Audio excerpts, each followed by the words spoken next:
Department of Trade, Industry and Competition says some of the information gathered during the Covid-19 lockdowns could help with the implementation of changes to the Liquor Amendment Bill.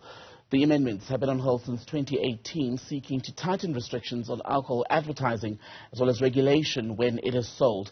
Let's talk about this with Kurt Moore, CEO of the South African Liquor Brand Owners Association.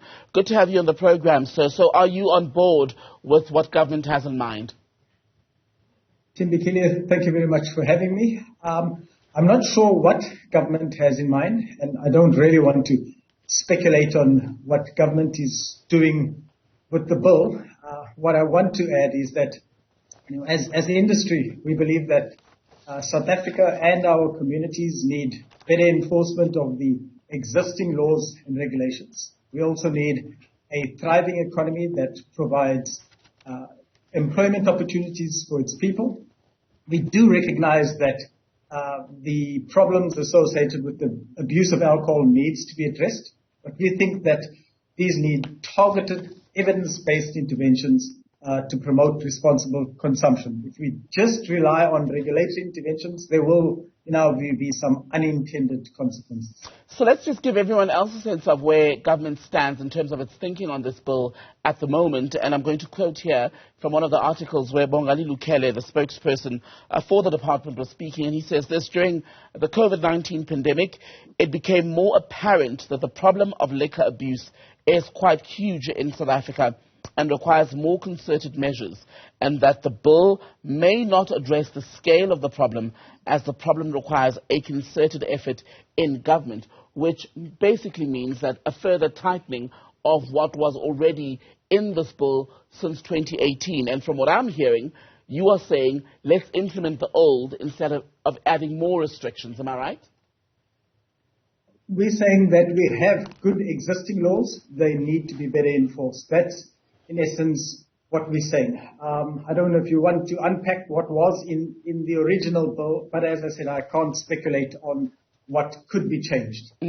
So some of the changes would be, for example, restricting advertising of alcohol on public platforms, increasing the legal drinking age to 21 instead of the current 18, regulating specific trading days and hours for alcohol to be distributed and manufactured, and placing liability on alcohol retailers and manufacturers for harm related to the contravention of regulations.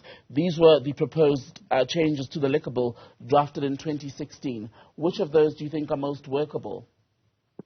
That's correct. As you said, that's what you quoted is what's in the existing bill. We're not against regulation or policy, but we do believe that those should not be disproportionate or punitive to the rest of society. We will make an input on the bill when it does get tabled again. Timbikile, we've been very clear that irresponsible consumption of alcohol is unacceptable and that it causes harm. Our view is that the focus must be on finding ways to deal with high-risk drinkers rather than using these blunt regulatory instruments that will penalize all South Africans. Any new regulations, the existing ones that's been proposed, or if government intends to tighten them up as the media article suggests, these regulations need to be evidence-based, they need to be rational, and they need to target problem areas or problem drinkers and not all South Africans, even the moderate consumers. Would it be a good idea to say, for example, let's ban the sale, not the sale, but the advertising of alcohol during certain periods on radio and television? Because what has often, and I know you've heard this criticism before, of TV ads selling alcohol is that it looks glamorous, it looks appealing, but no one actually shows you how most alcohol-fueled nights, one would argue, in a place like Johannesburg, let's say, end, where sometimes there's violence, sometimes people even drink and drive. Yeah. No, absolutely. I think these challenges need to be addressed holistically. Government, industry, and society at large have a role to play. But if you take it back to your question regarding the marketing of alcohol, I think if you consider that the unintended consequences of restricting access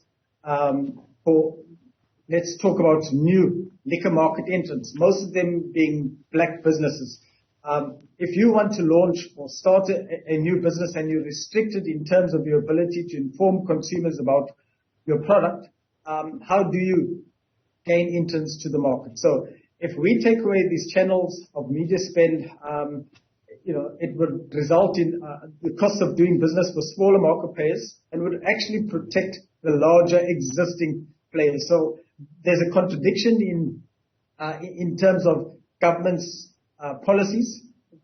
We want to promote new entrants to the market, especially black entrants into the market. At the same time, we say, let's ban the advertising of that product. And how does it gain a foothold in the market if you take that away? And the article that I've been quoting for just anyone who may want to look it up, it would be from the guys at MWeb.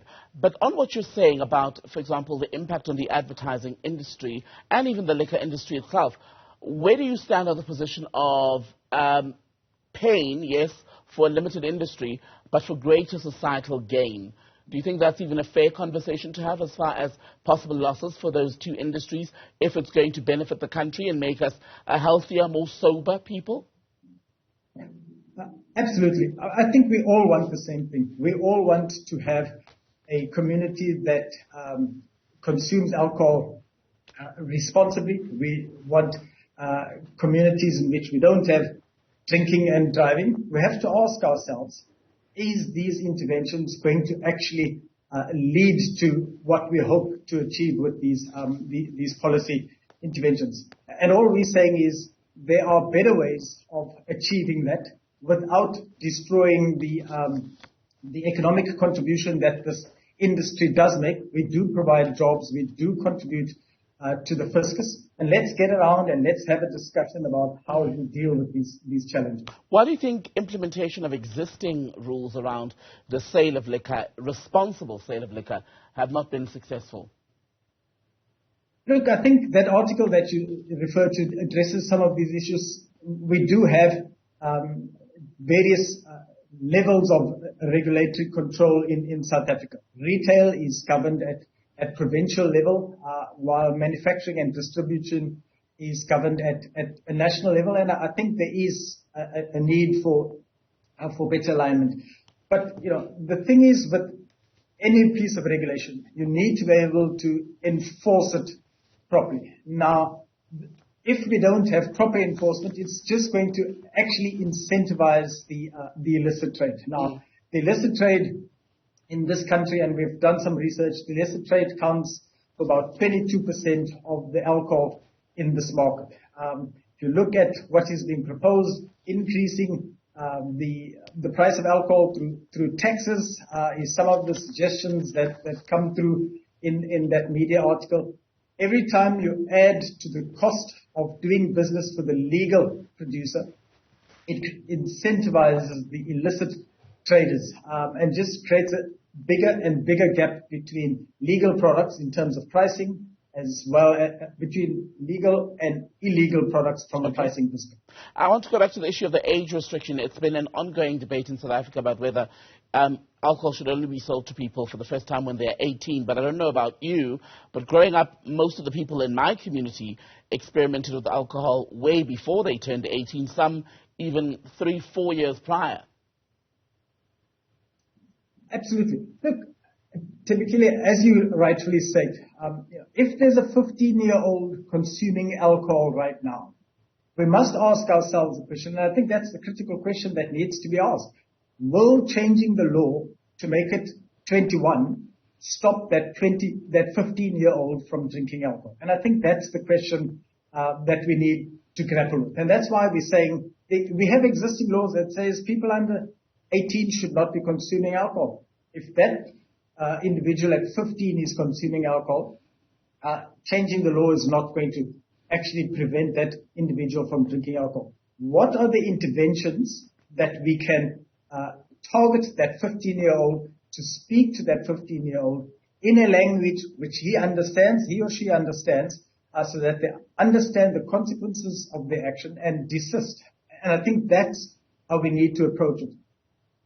Changing the legal drinking age is not going to address the problem that you just highlighted. Thank you very much. Kurt Moore, CEO of the South African Liquor Brand Owners Association. Thank you, sir.